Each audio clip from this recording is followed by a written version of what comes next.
आपण जानिछन्ति कि सरकार पक्षरु वर्षको 5 लाख टंका पर्यंत मागणा चिकित्सा मिलुछि। आपणक घरे आयुष्मान कार्ड अछि कि नथिले आपण केमिति करिवे? ओडिसा रे किए योग्य एई कार्ड पई आज एई वीडियो माध्यम रे सरल भाबरे आमे जानिबा। नमस्कार, मु प्रशांत। आपण देखुछन्ति प्रशांत ओडिया टेक। एई चैनल रे आपण माने सरकारी योजना एवं गुरुत्वपूर्ण इन्फॉर्मेशन सहित टेक वीडियो ओडिया रे संपूर्ण भाबरे सरल भाषा रे आपण पाई परिबे। जदि आपण आम चैनल रे नुआ अछन्ति तो फ्रेंड्स तो चैनल को सब्सक्राइब करंतु और पाखरे थिबा बेल आइकन को प्रेस करंतु एई टाइप रो वीडियो आपण पाइया पई। तो चलंतु आज को वीडियो रे आज हम कथा हबा आयुष्मान भारत कार्ड विषय रे। तेबे आसंतु आमे जानिबा मागणा चिकित्सार सीमा केते। बंधु माने प्रत्येक योग्य परिवार को वर्ष को 5 लाख टंका पर्यंत मागणारे चिकित्सा मिलता है। सरकारी और चयनित बेसरकारी हॉस्पिटल रे यह लागू होता है। पूरापूरी कैशलेस चिकित्सा होता है, यानी संपूर्ण मागणारे चिकित्सा आपण पाई परिबे। एथिरे आपण को कौन कौन सुविधा मिलता है, जेमिति कि ऑपरेशन, हृदय चिकित्सा, कैंसर चिकित्सा, डेलीवरी और जरूरीकालीन चिकित्सा रे एही फ्री सेवा आपण को अति सहजरे जोगे दिया जाय थाए। चलंतु आमे जानिबा कार्ड केमिति आपण करिवे। साधारणतः एई आयुष्मान कार्ड प्रतिटी पंचायत रे किंबा प्रतिटी गाँव रे आशा दीदी मानक द्वारा यह प्रति जनकू ऑलरेडी बांटी दिया जाइछि। यानी सीएससी सेंटर द्वारा आपण ई केवाईसी करी ए कार्ड को आपण प्राप्त करि परिबे, यानी यार लाभ उठै परिबे। हेले भी मध्य मो आपण को एई मोबाइल साहाय्य किपर भाव में आपण ऑनलाइन रे आपण आवेदन करि परिबे ता मध्य मो आपण को जणाई देबी। आपण को मोबाइल रे निजे आपण कार्ड को डाउनलोड करि परिबे आ बेनिफिशियरी चेक करि परिबे आ केते टंका आपण को आयुष्मान कार्ड रे टंका अछि ता मध्य चेक करि परिबे। संपूर्ण एई एप्लिकेशन रे आमे एबे जानिबा।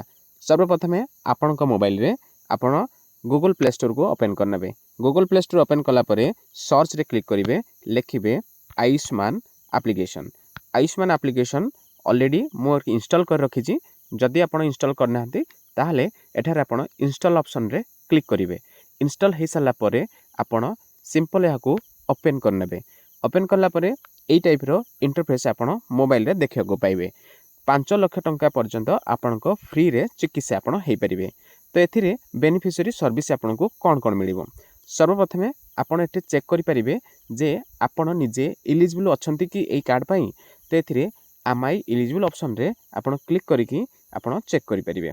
देखंतु जेहेतु मो एटा एलिजिबल अछंती एई नंबर रे मु निजे मध्य चेक करिकि जानि पारली जे मो एलिजिबल अछि ए कार्ड पई। तापरे आपण सेकंड ऑप्शन पाइबे ई कार्ड। आपण जदि कार्ड आपण डाउनलोड करिनाहंती किंबा आपण जदि आशा दीदी द्वारा आपण जो कार्ड पाइछंती ता हजि जाइछि किंबा आपण ई केवाईसी करिनाहंती कि कार्ड पाइनाहंती ताहले आपण ई कार्ड ऑप्शन रे क्लिक करिवे। तो ई कार्ड ऑप्शन रे क्लिक कला परे आपण एई टाइप रो इंटरफेस देखिया को पाइबे। तो एथारे आपण को किछि इन्फॉर्मेशन मु आपण को जेमति पूर्वरु जणाइथिली वीडियो रे एई आपण देखंतु कार्ड टी ऑलरेडी मोर उपलब्ध हेइ अछि। मु यहाँ पर डाउनलोड कार्ड क्लिक कले मो कार्ड टी ऑलरेडी डाउनलोड हो जिवो। Already Ayushman card download successful. तो एथारे देखंतु अति सहज रे मो आयुष्मान कार्ड टी को डाउनलोड करने छी। तापरे मो आपण को जणे देखै पे चाहिबे जे वॉलेट रे बैलेंस अछि केते। फॉर एग्जांपल आपण कोनोसी हॉस्पिटल रे आपण चिकित्सा हिचंती, आपण आयुष्मान कार्ड को व्यवहार करछंती, वेत आपणकर किछि टंका व्यवहार हेछि आ किछि टंका बाकी रहि जाइछि, या तो आपण बिल्कुल भी टंका व्यवहार करनाहंती। आपणकर बैलेंस आयुष्मान कार्ड बैलेंस किपरि आपण चेक करिवे। तो सिंपल वॉलेट बैलेंस ऊपर आपण क्लिक कले आपण देखि परिबे आपणको अकाउंट रे केते टंका बैलेंस रहिछि। तो देखंतु मो सबति सहज रे अवेलेबल वॉलेट बैलेंस 5 लाख टंका देखि परछि। जदि आपण किछि टंका यूज करथिबे एबे मध्ये एठारे देखैबो जे आपण किछि जोटा जति कि यूज करछंती कटिथिबा अमाउंट देखैबो आ केते टंका अवेलेबल बैलेंस अछि ता मध्ये देखैबो। तो थर्ड आउट ऑप्शन देखिबा फाइंड हॉस्पिटल।